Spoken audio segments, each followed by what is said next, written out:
Conservative force,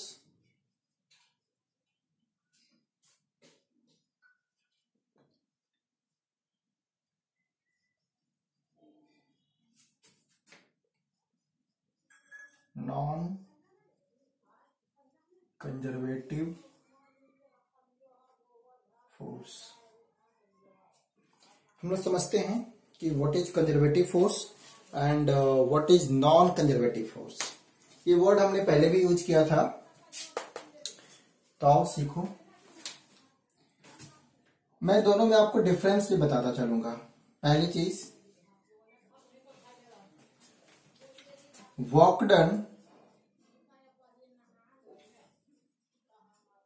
due to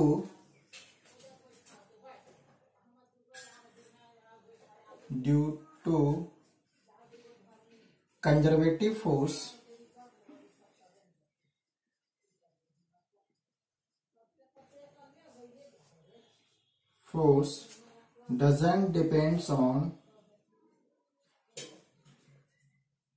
doesn't depend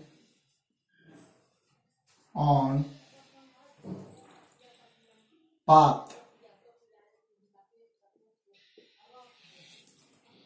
Work done due to conservative force doesn't depend on path. Path पे depend नहीं करता। कैसे, वो देखो। फॉर एग्जाम्पल, ग्राउंड,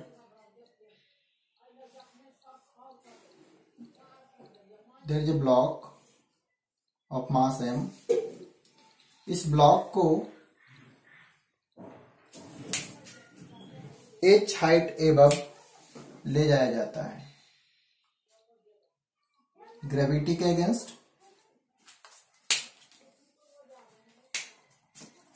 और जो पाथ होता है वो कुछ इस तरह से हमने इस ब्लॉक को मैं ऐसा कुछ इसे मूव कराया, इस पाथ से ऐसे ऐसे ऐसे ऐसे ऐसे ऐसे ऐसे यहां लेकर चला गया।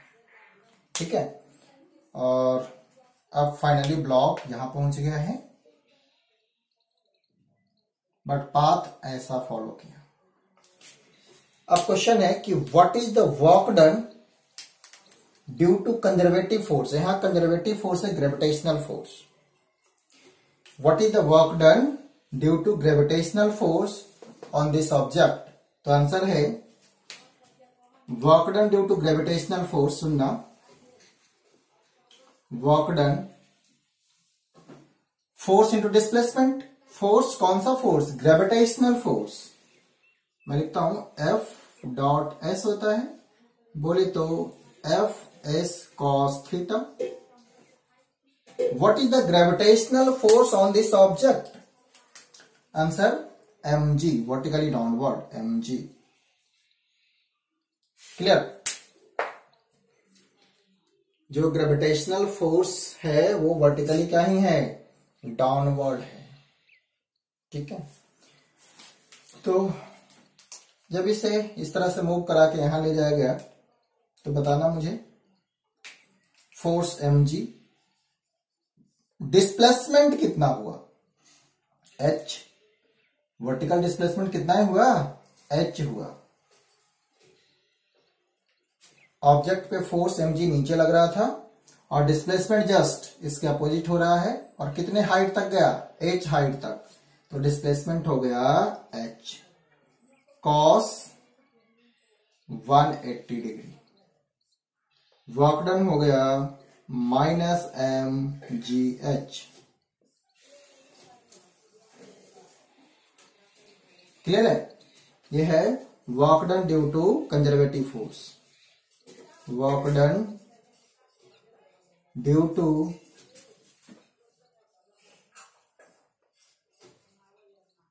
कंजर्वेटिव फोर्स, और ये कंजर्वेटिव फोर्स है क्या? ग्रेविटेशन, ग्रेविटेशनल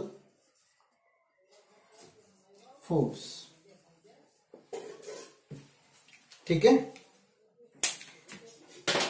इस ऑब्जेक्ट को किस पाथ से ले जाया गया है डजंट मैटर। जो नेट वर्क डन आ रहा है वो क्या ही आ रहा है, डिस्प्लेसमेंट और फोर्स। समझ आ रही बात। एक कोई और भी पाथ फॉलो करके जाता या डायरेक्टली ऐसे जाता तो भी वर्क डन यही होता, क्योंकि फॉर्मूला तो आप यही लगाते ना, gravitational force vertically downward, displacement h height एवं दोनों के बीच का angle 180 degree. So work done due to gravitational force. मैं एक्सटर्नल एजेंट की बात नहीं कर रहा हूं कि कौन सा फोर्स इसे ऊपर ले गया, डजेंट मैटर। मैं तो बात कर रहा हूं कि किस फोर्स के अगेंस्ट वर्क डन हुआ है, तो ग्रेविटेशनल फोर्स। पूछा जाए कि work done due to gravitational force कितना होगा, तो आंसर होगा यहां पे -mgh। और ये पाथ पे डिपेंड नहीं कर रहा, पाथ कुछ और भी होता। अगर मैं पाथ इसका ऐसा फॉलो कराता लाइक दिस, इन दोनों ही केसेस में वर्क डन सेम ही होता, वर्क डन में कोई चेंजिंग नहीं होता।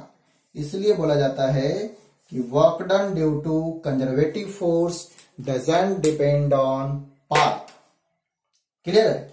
कुछ एग्जाम्पल देखिए जो अभी यहां पर यूज होगा। एग्जाम्पल कंजर्वेटिव फोर्स का एग्जाम्पल देखो, एग्जाम्पल है कंजर्वेटिव फोर्स का। एक तो ग्रेविटेशनल फोर्स, ग्रेविटेशनल फोर्स और इलास्टिक, जो अभी स्प्रिंग फोर्स की बात करते हैं, मैं इसकी बात करता हूं, स्प्रिंग फोर्स, स्प्रिंग फोर्स। ये सारे क्या ही हैं, तो कंजर्वेटिव फोर्स है। ड्यू टू स्प्रिंग फोर्स भी जो वर्क डन होगा वो पाथ पे डिपेंड नहीं करता है। तो spring force, gravitational force, these all are the conservative force. अभी आप इतना याद रखो, ठीक है। दूसरा, इसके साथ में डिफरेंस में आ जाता हूं। क्या लिखूंगा कि work done due to non conservative force, non conservative force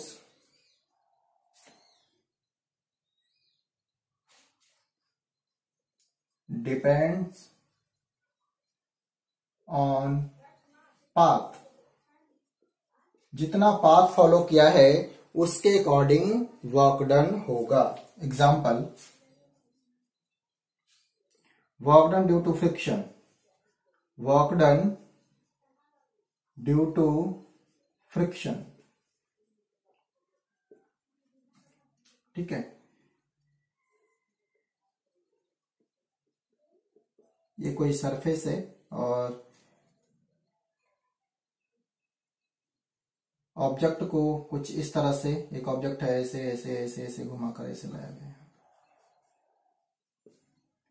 तो जो पाथ से फॉलो करते हुए ऑब्जेक्ट आया है डिपेंड करेगा, क्योंकि फ्रिक्शन फोर्स हमेशा क्या ही होगा, रिलेटिव मोशन को अपोज करता है। तो आप तो ऐसे याद रखो कि वर्क डन ड्यू टू जो फ्रिक्शन होगा वो क्या, पाथ पे डिपेंड करेगा। जितना ज्यादा पाथ ट्रेवल करेगा work done due to friction उतना ज्यादा होगा। बट यहां वैसी बात नहीं थी, पाथ कैसा भी फॉलो करे, but work done due to gravitational force जो कि एक कंजर्वेटिव फोर्स है, ये नहीं डिपेंड करता कि पाथ क्या फॉलो किया है। But work done due to friction depends on path. जितना ज्यादा पाथ फॉलो होगा work done due to friction भी उतना ज्यादा होगा। क्लियर है। एग्जाम्पल के तौर पे यहां पे लिख लो, जैसे कि नॉन कंजर्वेटिव फोर्स क्या क्या है, आंसर है फ्रिक्शन, एयर रेजिस्टेंस,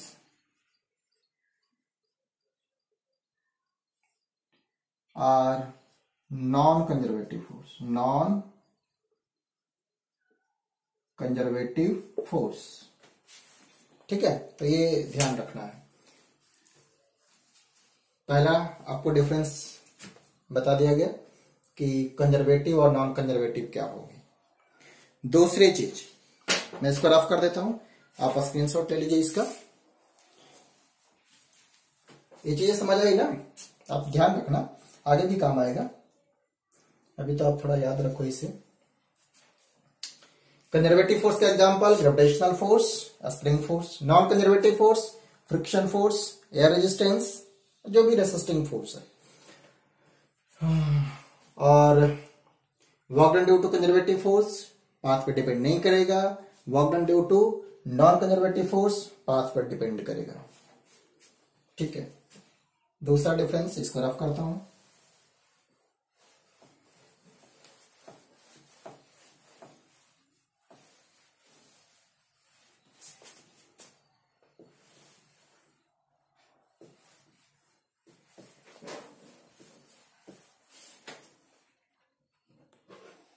दूसरा डिफरेंस देखिए,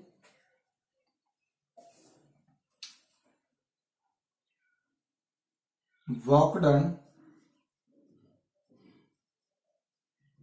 in the round trip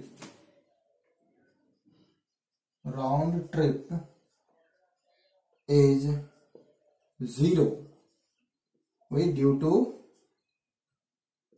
conservative force due to conservative force round trip में वर्क डन 0 होगा। एग्जांपल देखो,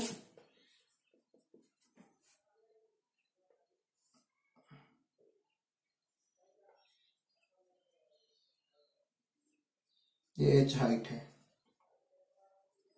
m मास के ऑब्जेक्ट को इस तरह से ऊपर ले जाया गया,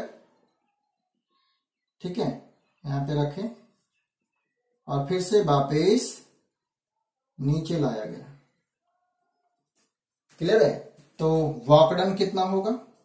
फोर्स mga, और डिस्प्लेसमेंट ऊपर गया और वापस नीचे आ गया, डिस्प्लेसमेंट कितना? 0, तो वर्क डन होगा 0।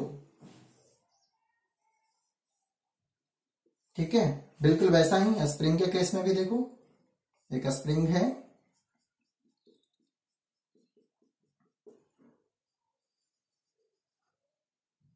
इसके साथ कोई ब्लॉक मैंने बांध दिया। अब इसे डिस्प्लेस करके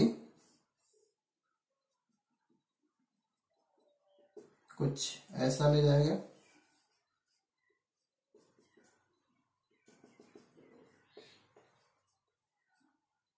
ठीक है, और फिर से वापस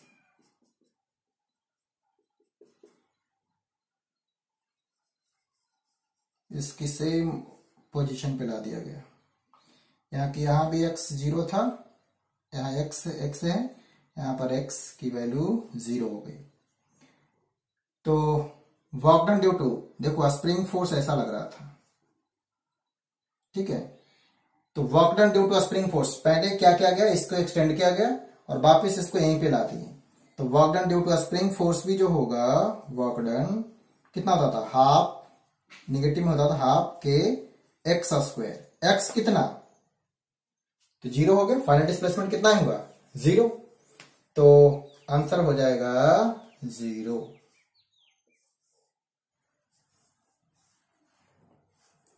ठीक है, देखो जब इसे आप एक्सटेंड कर रहे थे, है ना, तो उस सिचुएशन में जो वर्क डन होगा उसका साइन अलग होगा, ठीक है। जब ये वापस आ रहा था तब जो वर्क डन होगा उसका साइन अलग होगा। दोनों को सम करेंगे तो आंसर 0 हो जाएगा। ठीक है, देखो इस केस में जब x ये डिस्प्लेस हुआ तो माइनस हाफ एक्स स्क्वायर हो जाएगा, और इस केस में जब आएगा तो हाफ के एक्स स्क्वायर हो जाएगा। दोनों को सम करेंगे तो नेट वैल्यू 0 होगा। तो आप ऐसा भी लिख सकते डायरेक्टली, क्योंकि सम करने पे 0 होगा, तो यहां भी जो वर्क डन होगा वो होगा 0। ठीक है, तो इस तरह से spring force, due to spring force भी वर्क डन होगा 0 राउंड ट्रिप में। यानी ऑब्जेक्ट x राइट गया और x फिर वापस आ गया, तो वैसे सिचुएशन में नेट वर्क डन कितना होगा? तो आंसर होगा 0 ड्यू टू स्प्रिंग फोर्स। ठीक है, देखो आसान सी चीजें, इसमें कोई ज्यादा डिफिकल्टी नहीं है, मैं आपको एक्सप्लेन भी कर देता हूं। इस केस में वर्क डन कितना होता बताओ फर्स्ट सिचुएशन में जब वो गया तो? देखो स्प्रिंग फोर्स से लेफ्ट, ये है राइट, तो माइनस हाफ के एक्स स्क्वायर हो जाता है। इस सिचुएशन में कितना होगा work done?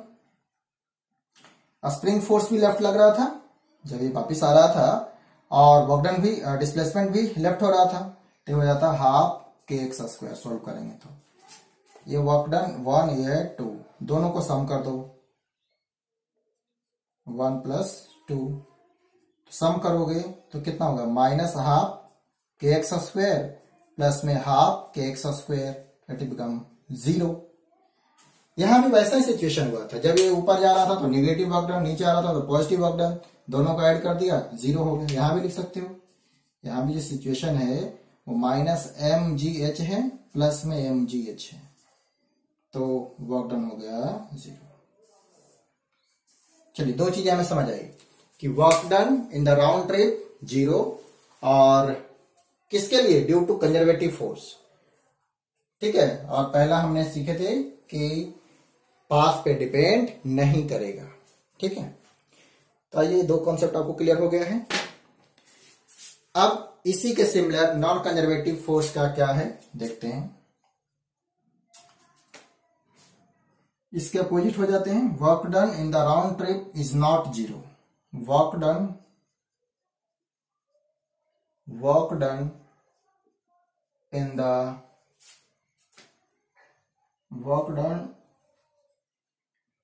in the round trip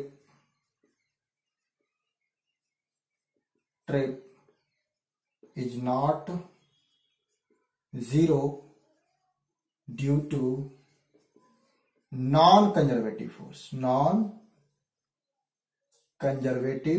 force।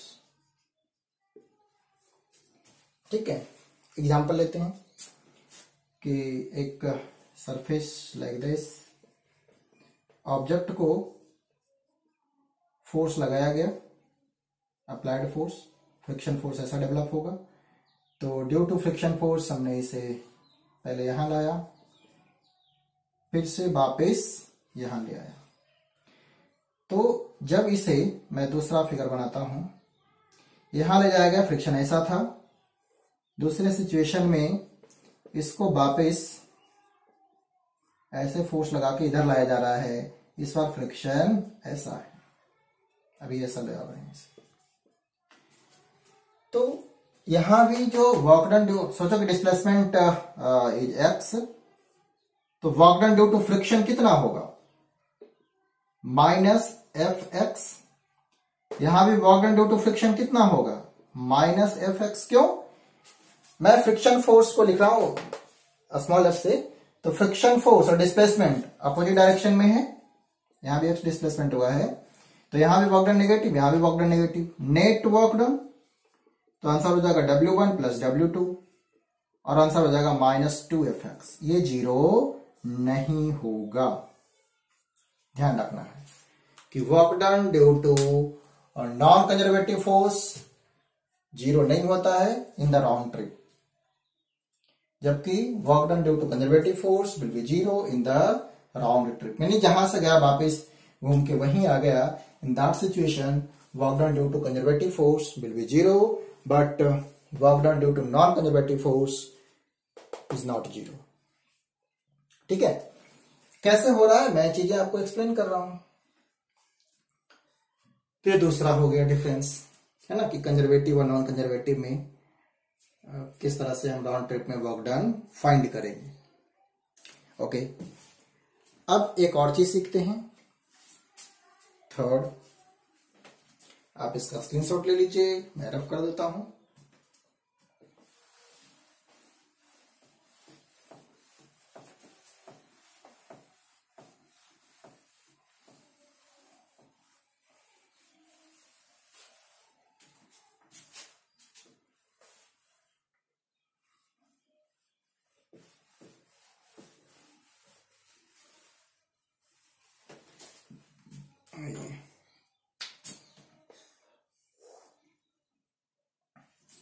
अब हम लोग बात करते हैं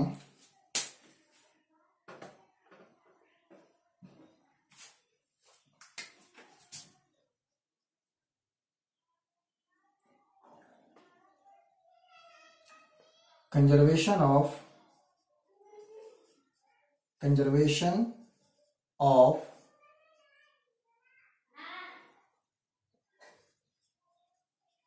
mechanical energy is being applied. इस केस में कंजर्वेशन ऑफ मैकेनिकल एनर्जी आप अप्लाई कर सकते हैं। मीन्स आप लिख सकते हैं कि mechanical energy initial is equal to mechanical energy final. बोले तो इसी को आप ऐसा लिख सकते हैं, potential energy initial plus kinetic energy initial is equal to potential energy final plus kinetic energy final. आप ऐसा लिख सकते हैं। कंजर्वेशन ऑफ मैकेनिकल एनर्जी आप अप्लाई कर सकते हैं वनली कंजर्वेटिव फोर्स इन्वॉल्व हो। लिखा हूं मैंने, conservation of mechanical energy is being applied, मैं लिख देता हूं when only conservative force involve, conservative forces are involve. इस चीज को ध्यान रखना है। कहीं पे बॉकडाउन हो रहा है और उसमें सिर्फ और सिर्फ कंजर्वेटिव फोर्स इन्वॉल्व है, इन दैट सिचुएशन आप conservation of mechanical energy apply कर सकते हैं। क्लियर? एक मैं एग्जांपल भी आपको देता हूं और क्लियरिटी आ जाएगी। एग्जांपल कुछ ऐसा मैं ले लेता हूं,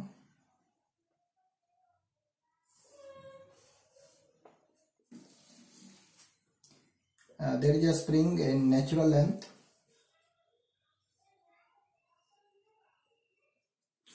और एक कार है, ठीक है, मास m v वेलोसिटी से मूव कर रही है, ठीक है। तो ऐसे सिचुएशन में अब पूछा जाए कि एक कार जब इससे जाके कोलाइड करेगा तो यह स्प्रिंग कितना कंप्रेस होगा ताकि फाइनली कार स्टॉप हो जाए। कोलिजन हुआ, जाके ये कार स्प्रिंग को कंप्रेस करेगा, धक्का देगा, इट हैविंग मोमेंटम, तो जाके इसे टकराएगा तो ये धक्का देगा। तो पूछा जा रहा है कि फाइनली ये कार स्टॉप हो जाए, उस सिचुएशन में कितना डिस्प्लेसमेंट होगा या कितना कंप्रेशन प्रोड्यूस होगा स्प्रिंग में। क्या आंसर होगा? अभी इन दोनों को मिला के मैंने एक सिस्टम एज्यूम किया, सिस्टम ग्रुप ऑफ ऑब्जेक्ट। तो अभी टोटल काइनेटिक एनर्जी कितनी है वो देख लिया, टोटल मैकेनिकल एनर्जी कितनी है, और जब कोलिजन होगा उसके बाद मैकेनिकल एनर्जी कितना होगा। तो आंसर है कि ये दोनों इक्वल हो। कुछ चीजें यहां पे हमने एज्यूम किए हैं कि कोई फ्रिक्शन इन्वॉल्व नहीं है, जबकि रियलिटी में ऐसा नहीं हो रहा। मैं क्वेश्चन करने के लिए ऐसा लिख रहा हूं कि यहां पे कोई फ्रिक्शन इन्वॉल्व नहीं है और ये फेनोमेना हो रहा है। आइए तो लगाते हैं concept, mechanical energy initial is equal to mechanical energy final. ऐसा क्यों लिख रहे हैं? मैं सिर्फ यहां पे एज्यूम कर रहा हूं कि कंजर्वेटिव फोर्स ही इन्वॉल्व है। Right now this car having momentum means kinetic energy, और इसके पास अभी कोई एनर्जी नहीं है, ठीक है। ये ग्राउंड से मैंने जीरो हाइट एज्यूम कर रहा हूं, बिल्कुल लेवल में है, तो कोई पोटेंशियल एनर्जी का कॉन्सेप्ट नहीं ले रहा हूं।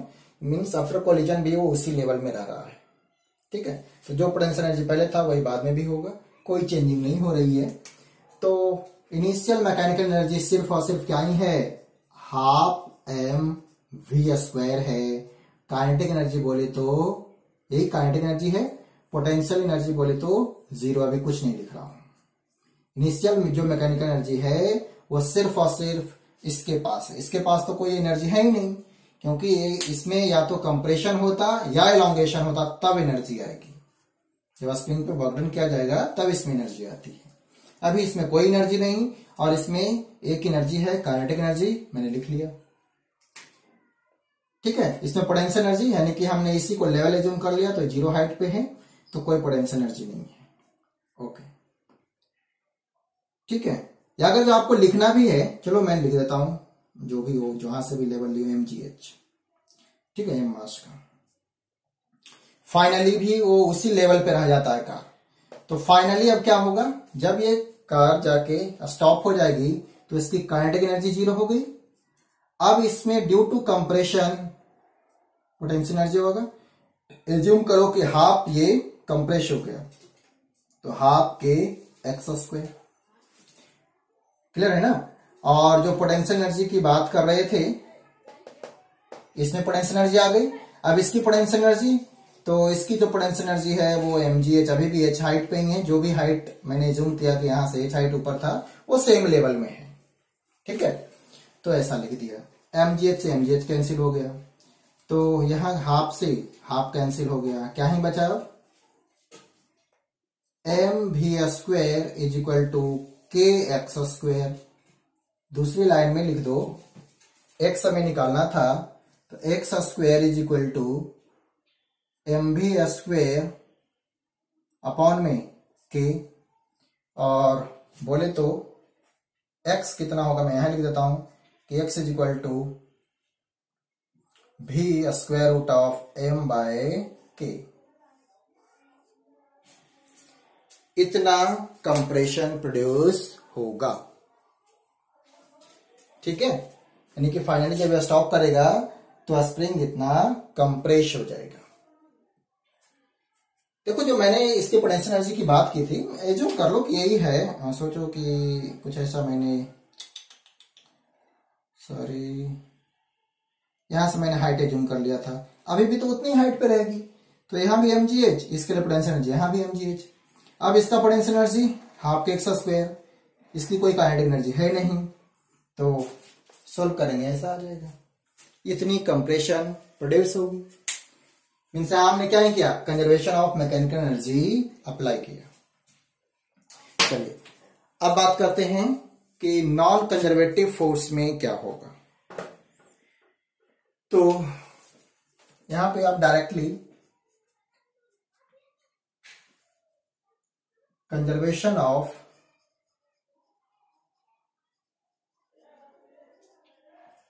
Mechanical energy cannot be applied,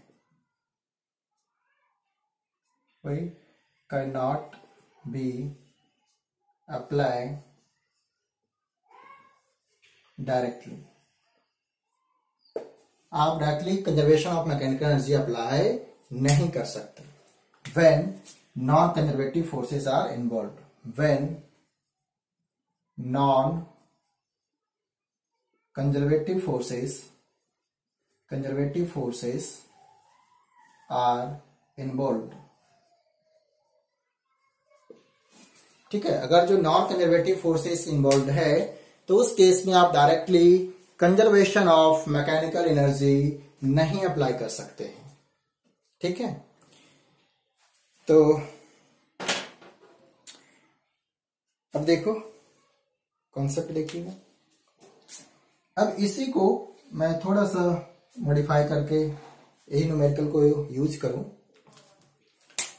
है ना, कि अगर जो आप directly conservation of mechanical energy नहीं लगा सकते हैं तो वैसे सिचुएशन में work done due to non conservative force या और भी चीजें जो अननोन हो कैसे फाइंड करेंगे।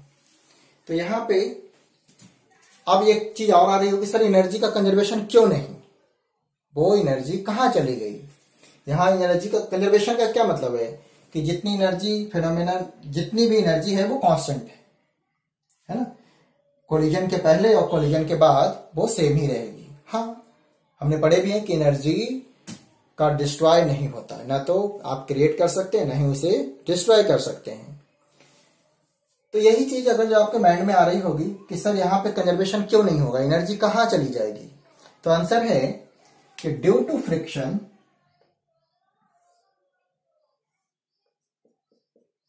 सोचो कोई ऑब्जेक्ट है, मास m and it having some velocity, some momentum, और इनिशियली ये मोमेंटम था बट ड्यू टू फ्रिक्शन यहां पे जाके स्टॉप हो जाता है।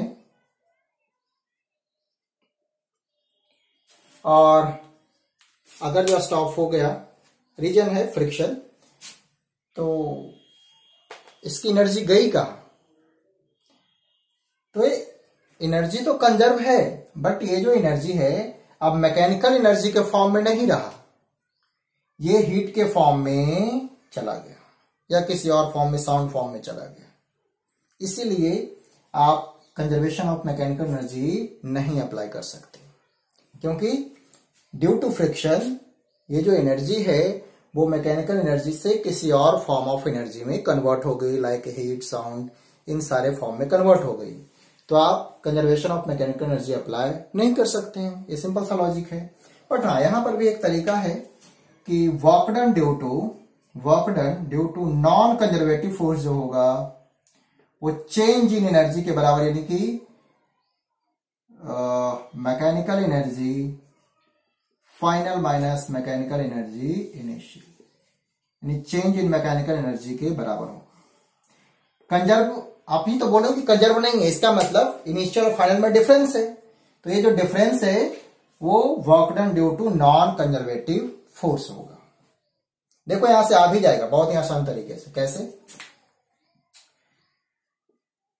देखो, मैकेनिकल एनर्जी फाइनल 0, हाइट भी मैंने कोई हाइट नहीं लिया तो 0 हाइट, यानी पोटेंशियल एनर्जी 0। और आप चाहे तो इसे mgh लिख लो, कहीं से भी हाइट ने अपने हाइट ले लिया था तो कोई मतलब नहीं होगा उसके लिए। सोचो, कोई सोचता है कि मैं तो एज्यूम कर रहा हूं कि यहां से ये ब्लॉक h हाइट पर है, ठीक है, मैंने आपकी बात मान ली, और अब भी वो h हाइट पे है, तो क्या इसके पोटेंशियल एनर्जी में चेंज हुआ? तो नहीं हुआ, पहले भी h हाइट पे, अभी भी h हाइट पे। तो इस बेसिस पे भी आप अप्लाई कर सकते हैं। आपकी मर्जी कहां से एज्यूम करना है कि उसकी कितनी हाइट है, उससे न्यूमेरिकल में कोई फर्क नहीं आएगा। बट हाँ, आप ध्यान रखना कि आप गलत ना करें। अगर आपने यहां से h हाइट लिखे हैं कि इनिशियली ऑब्जेक्ट h हाइट पे है, तो आप ये ध्यान रखो कि ये जो फेनोमेनन हो रहा है इसमें क्या फाइनल भी हाइट h है? अगर है तो उसको बिल्कुल बारीकी से अप्लाई करना। अब बताओ, मैकेनिकल एनर्जी इनिशियल कितनी? सिर्फ इसके पास काइनेटिक एनर्जी और मैंने पोटेंशियल एनर्जी भी लिख लिया, ठीक है। पोटेंशियल एनर्जी पहले फाइनल है ना, तो final, kinetic energy final minus potential energy initial और माइनस काइनेटिक एनर्जी इनिशियल।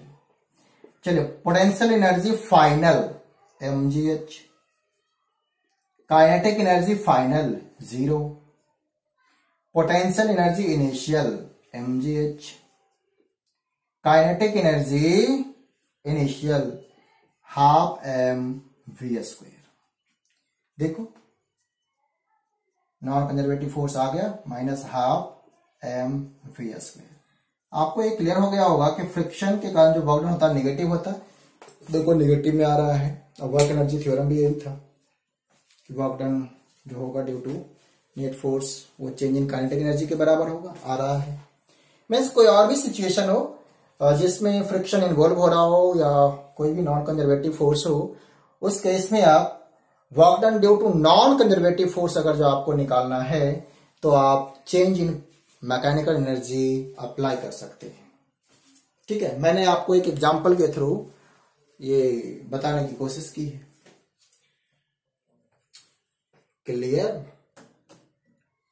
किसी तरीके का कोई डाउट हो तो आप मुझसे लाइव क्लासेस में पूछ सकते हैं, अदरवाइज हम लोगों ने आज कंजर्वेटिव और नॉन कंजर्वेटिव फोर्सेस में डिफरेंस के साथ सीखा कि कहाँ अप्लाई करेंगे, कहाँ अप्लाई नहीं करेंगे, है ना, और इसका क्या कॉन्सेप्ट है। हमने इसमें क्या ही सीखा, कंजर्वेटिव फोर्स का एग्जांपल क्या होगा, तो gravitational force, spring force, non conservative force. का एग्जाम्पल क्या होगा, तो फ्रिक्शन फोर्स, एयर रेजिस्टेंस। ठीक है, कंजर्वेटिव फोर्स अगर जो इन्वॉल्व होता है तो conservation of mechanical energy apply कर सकते हैं। अगर इन्वॉल्व नहीं है तो जो चेंज इन मैकेनिकल एनर्जी होगा work done due to non conservative force के बराबर होता है। ठीक है ना, फिर और भी चीजें आप वीडियो में देखिए। ठीक है ना, जहां भी दिक्कत होती है पहले तो रिवाइज करो, बट फिर भी ऐसा लगता है कि आपको डाउट है तो आप पूछ सकते हैं। ठीक है, चलिए आज के लिए बस इतना ही। ठीक है, थैंक यू।